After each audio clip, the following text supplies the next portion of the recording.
There are not one but two Clinton email scandal revelations out today. Fox News correspondent Jennifer Griffin is in Clinton's hometown of Chappaqua, New York. Jennifer?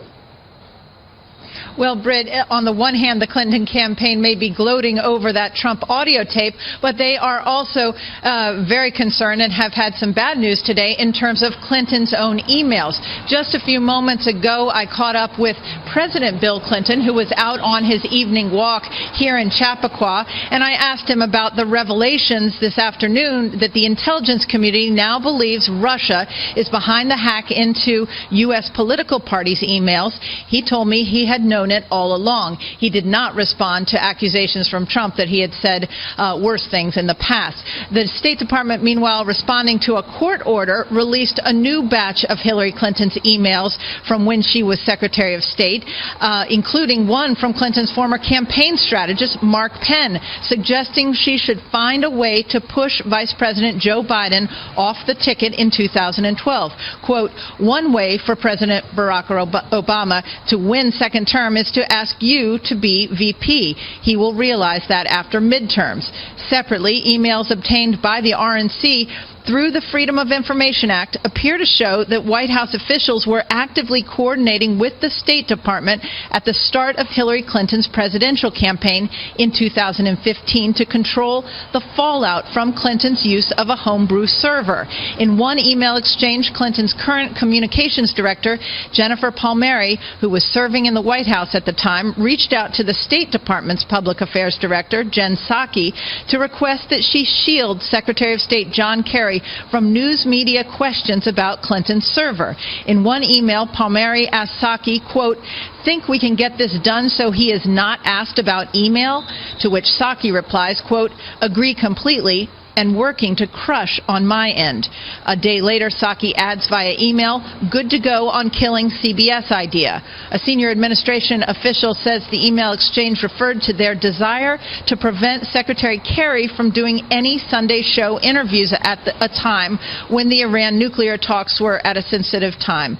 Kerry ended up being interviewed by a CBS reporter on a trip to Cairo. The interview appeared on the CBS Sunday morning show. Kerry was not asked about Clinton's server. A CBS spokesman said that none of the questions were agreed to in advance and that all questions were on the table. But in terms of the WikiLeaks release tonight of 50,000 of John Podesta, Hillary Clinton's campaign chair's emails, there are many emails in there that will prove very embarrassing to the Clinton campaign. Britt? Yeah, some nights you just can't get through all of it, right, Jennifer? We're wading through them, Britt, but there are a lot of them. Now, keep us posted, won't you? Yes.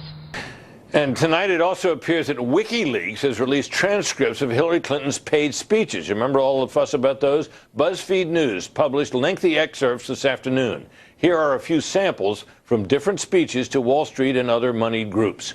Quote, here's Hillary Clinton's remarks at a Goldman BlackRock quoting here, quote, we had a solid middle-class upbringing, so I lived that. And now, obviously, I'm kind of far removed because the life I've lived and, you know, the economic fortunes that my husband and I now enjoy. But I haven't forgotten. Here's Clinton's speech for National Multi-Housing Council. Quote, but if everybody's watching you know, all the backroom discussions and the deals, you know, then people get a little nervous, to say the least. So you need both a public and a private position.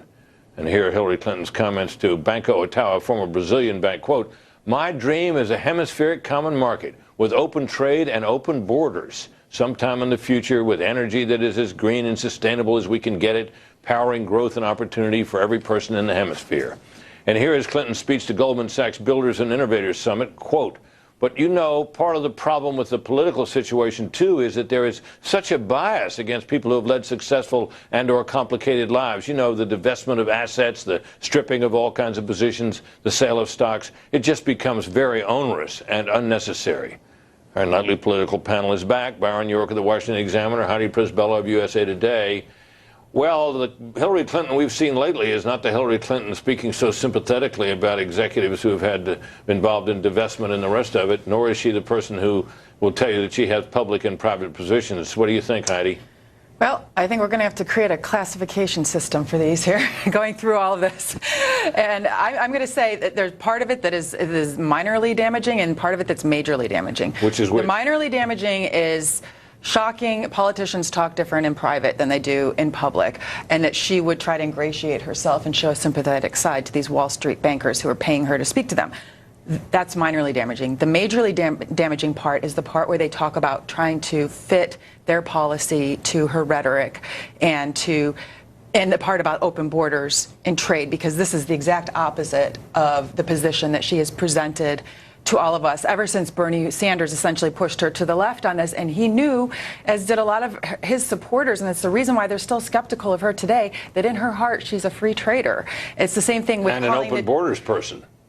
Same thing with calling the TPP the gold standard. And when you look at the fact that Donald Trump has propelled to where he is in this race based on this trade argument and based on the immigration argument, that's hugely important and a problem for her. And just like he's going to have to answer in the debate for his hot mic, this is going to be something that she's going to be dancing around on in the debate as well. I disagree a little bit on the public and private, because I think that will come back over and over and over again, simply because any other candidate could say, well, Secretary Clinton, is that just your public position, or do you really believe that? I mean, you can use that for anything that she says, but the truly radioactive one is the open borders, when she says, my dream is a hemispheric common market with open trade and open borders. Now, this is what Donald Trump, it's what Mike Pence have been saying over and over and over about Hillary Clinton. She wants open borders, and Democrats always deny that. Absolutely. Look, we're calling for tough security on the borders. I mean, they're going to throw this at her every single day. So I guess we have to balance out. There's bad news, it seems to me, today for both candidates, and revelations. Of course, Jennifer Griffin is still, along with others, I'm sure, trying to plow through the emails that get released. Why is it always on a Friday afternoon, I wonder? I just wonder about that. So, tote up the damage, sort of take an early crack at toting up the damage from each of these to what we learned about Hillary today and what we learned about Trump. I think they both actually fit into pre-established themes about them, because obviously the whole Alicia Machado stuff from the first debate, and now this new surreptitious audio from earlier. I think this is something that Hillary Clinton will just continue to fit in to this pattern. And as far as Hillary Clinton is concerned, this idea that she's a different person when she talks to fat cats from Goldman Sachs and other millionaires in New York, I think that's a theme that's already been established. So I think if you believe one, this just makes it more serious. How do you final thoughts? Well, depends on how each of them handles it, first of all. But on surface, I think this is going to depress her effort to try and court some of these Bernie Sanders voters who've been skeptical of her all along. It may hurt their efforts with turnout. And for Donald Trump, I think those suburban swing women they're going to be locked in. So who's more hurt today by the revelations? I mean, this is kind of an unfair question, I realize, but take a crack at it. Well, given where the polls are today, if we consider it, even if we just considered it a draw, right, he'd be more hurt because he's got to do more to turn the numbers around. He needs to gain ground. She needs to hold ground. Right. Got it. Well, thanks to both of you. Appreciate it. And some more brand new poll numbers are next. We'll take a look at one of the most important parts of the electorate, independence. And Hurricane Matthew has weakened slightly, but millions of Americans are still in its path, and we will keep you updated throughout the show.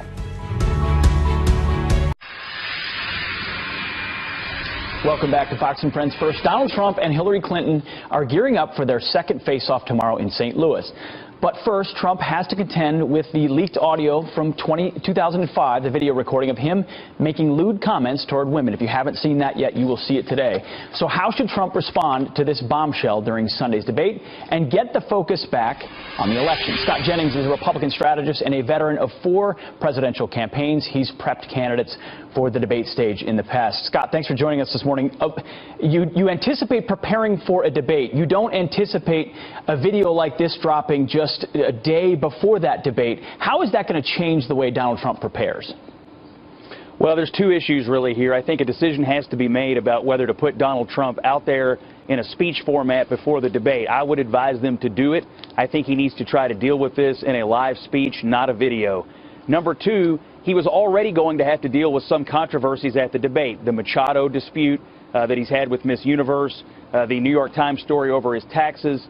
Those things were already going to dominate some portion of the debate. Now we throw the the new leaked audio from the Washington Post on top of that. So I think a speech over the weekend would try to help clear the decks a little bit But clearly in the prep now, the number one term they're talking about is humility. He has to show some humility for these things, and sloughing them off as being, well, it's 10 years old, or this isn't a germane issue. It's not going to cut it. So I think prep's now turning on humility and whether to clear the decks ahead of time. So is this, do you feel like inherently then Donald Trump's going to have to be on the defensive, or is there a way he can control the flow of this debate? Well, that is a great point. He does need to try to get the debate off of him and on to Hillary Clinton, and specifically on the economy. The one area in the Fox poll and other polls that have come out where he's still, I think, maybe more trusted than Hillary is on the economy and jobs and on the issue of free trade. And so if he can try to steer the debate back to those grounds, sure, that's going to be a successful night. During the first debate, when he was on trade and jobs, he was beating Hillary Clinton.